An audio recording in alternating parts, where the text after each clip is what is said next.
Hello and welcome to Tara's Reality. Today's recap is of Abbey and Janice, Beauty and the Best. Episode 3, California Dreaming / Who's That Girl? After Abbey's makeover from the last episode, she gets a call from Janice who invites her to a work meeting. Except the meeting is actually a party to test Abbey's networking skills. I should have known that daytime smoky eye was for something. According to Janice, this party is full of designers, rock stars, actors. Oh my God. Oh yes. And explains to Abbey the importance of networking, putting yourself out there, and meeting the right people in hopes of getting more work and opportunities. As a freelance actor, model, and content creator, networking can be a slippery slope. Making connections can lead to more jobs and advance your career, but sometimes they don't, or the people you meet could be low-key dangerous, have ulterior motives, and treat you like a stepping stone to reach their own goals. Of course, Abbey has no idea what she's doing, and after a couple awkward encounters, Janice quickly abandons her, which is something we've come to expect with this series, despite the premise. Because she's so nervous and overwhelmed, Abbey forgets everything she's learned about etiquette and how to conduct herself properly. Who's skinny dipping first then? Meanwhile, Janice is hiding in another room, spying on Abbey with a headset and monitor. She quickly becomes annoyed because Abbey isn't talking to the right people.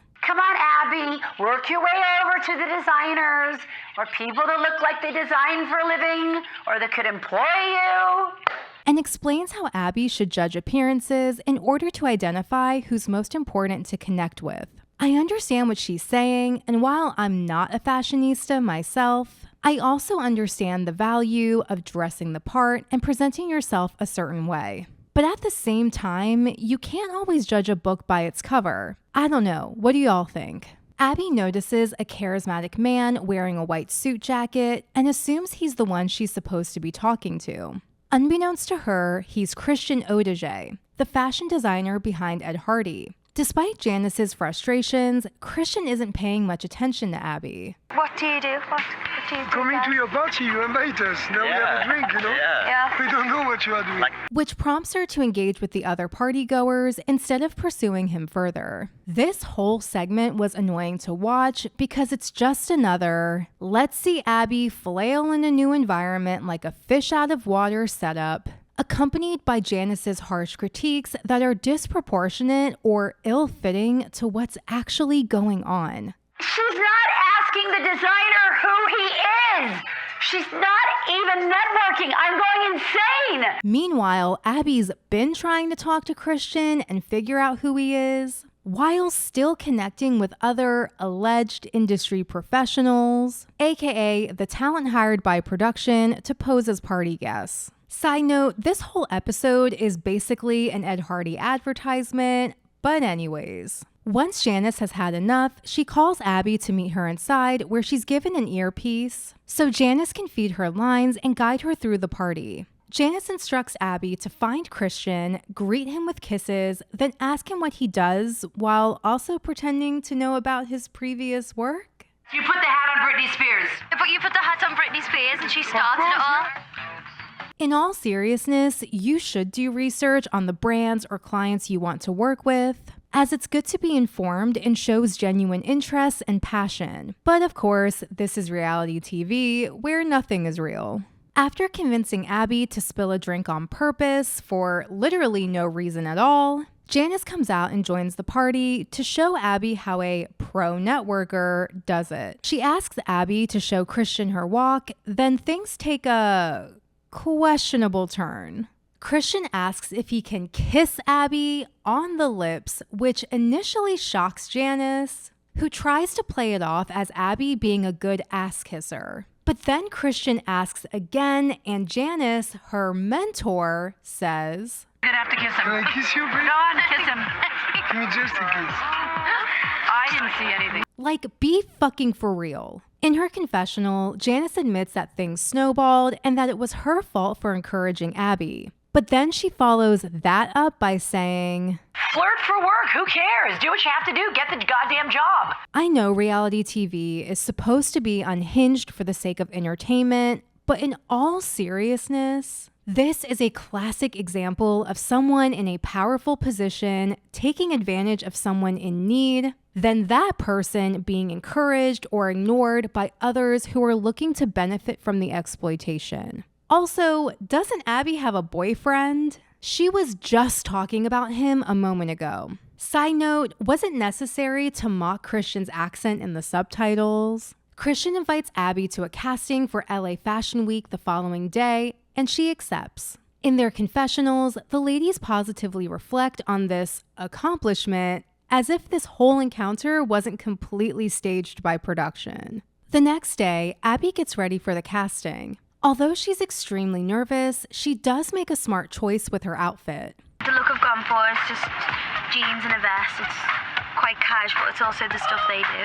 To help Ed Hardy envision her in their style, actors do the same thing when it comes to portraying certain characters in auditions. Speaking of which, Abbey meets an actress in the waiting room who tells her that she's once gone to 10 auditions in one day. Abbey says, I'd like to be more of a model where they call me up and ask me, do I want to do a photo shoot or something like that? Which is honestly so real and relatable. Abbey finally walks for Christian and his team, who still think she needs more work and confidence for the runway. They ask Abbey if she's comfortable modeling lingerie for the show, to which she is. Then Christian invites her to his house so a coach can further help her. If this was any other situation and not reality TV, the red flags would be waving. But of course, Abbey goes for the plot. The next day, Abbey goes to Christian's house and is immediately blown away by how luxurious everything is. Abbey feels pressure to make a good impression in order to secure her spot in LA Fashion Week, which is portrayed as an exclusive gig to book. But is she actually getting paid though? Raimundo Baltazar, the runway coach, points out how Abbey's skin turns red when she walks as if she's nervous or flustered. He says it's important that models maintain a calm and confident composure so they don't crack under the immense pressure that comes with being in a fashion show. Raimundo gives more notes to Abbey. We just want to make sure that when you put your heels on, you're not walking Like this. like that, which a lot of girls they tend to do, and then they move the hips, and that's all great and it looks pretty, but the thing about it is that you have the knees going like that. Okay. And compares her strides to a horse. That surprise, Janice corroborates in her confessional, along with this questionable comment. They have this stomp, this clomp, this Brazilian hoof that those Brazilians brought over, and they should take it right back and keep it there. They're not graceful anymore. Abbey walks one last time, and Raimundo is happy with her progress. He encourages her to keep practicing while Christian decides if she's ready to walk in the show. Brainstorming what to do next, another member of Christian's entourage says, The Life Through Art Foundation, we're going to have a red carpet. Do you think maybe she should come as our guest and she could get experience talking to celebrities and mingling? As if that's not the most production-influenced sentence you've ever heard. Later that day, Christian takes Abbey to the Ed Hardy store, where he dresses her in various outfits that are very reminiscent of the early 2000s. Even though I was a middle schooler at the time the show came out, I would have loved to have worn these clothes. I still think about those pumps with the metal heel. Maybe someday. After signing a hat for the store, Christian offers Abbey a shopping spree. You're my guest. Means whatever you need and you like. You pick The whole one shop. of each. Pick one of each, and Tamara gonna take care of you over there. Okay, thank you. Are you sure? So yeah. Thank you. Yeah.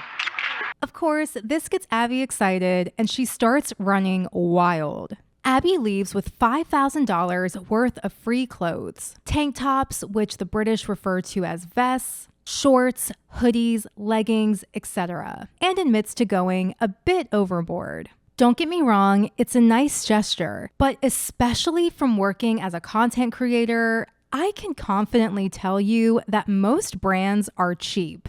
They would much rather compensate you with free merchandise instead of actual money. Although gifts are still a form of compensation, I think we can all agree that cold hard cash is the best form of payment. After all, you can't pay your bills with a pair of jeans. Later that day, Abbey meets Christian at his office where he shows her the ad they've created for the Ed Hardy website. Abbey is surprised yet slightly embarrassed because of how much merchandise she took, but is still excited to be featured since the website gets 4 million views per day from people all over the world. UK gonna see you over there. Yeah. America, Japan, China, Brazil, everywhere in the world. Means that is a very big deal for you, you know? Definitely. Not gonna lie, this paparazzi style photo is a serve, and she looks great. Exposure is usually seen as a positive thing that can potentially lead to more opportunities, but again, nothing is guaranteed. A job is a job. If this was the real world and not reality TV, the model would have known and consented to being used in marketing materials ahead of time. Gigs like that are usually paid and contracted with a release that details usage, duration, etc. No offense to Abbey, but it's giving brand ambassador more than it does model. But anyways, Christian invites Abbey and Janice to the Red Party, aka that charity event mentioned earlier, to which Abbey accepts. His only request is that I want you on the red carpet and stay the maximum as you can, okay? Okay. which are typical asks of celebrities and other guests who are invited for publicity. I'm still confused as to how we, the audience, is supposed to perceive Abbey. Despite her previous modeling and reality TV experience, she's still portrayed as a clueless wannabe that's desperate for her big break. Granted, this is her first red carpet appearance, so maybe she does have a lot more work to do.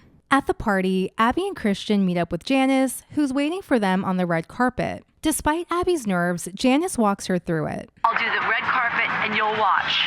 And then I'll come back and then I'll get you. And then you and Christian will go and do the red carpet. And then the three of us will do it together. Janice is all smiles while posing for the cameras and prides herself on her relationship with the press. For celebrities and other important, high-profile people, being friendly with news outlets and paparazzi could work in your favor to manufacture and maintain a good image to the public. Another version of this is when social media influencers befriend drama channel creators, but that's just my opinion. Some guy tries to riz Janice, I think you're the most beautiful woman in the world. Oh, thank you very much. which feels manufactured to prove a point. Abbey says it felt amazing and unreal to be on the red carpet for the first time, and surprisingly, Janice thought she did a great job. She also gives Abbey some PR advice, which is kind of funny because it feels like a private conversation we're not supposed to hear. Anyone else asks you, you are happy to be here tonight, not just for you being on the red carpet for the first time, but for you representing the foundation. Okay. Do you understand? Totally.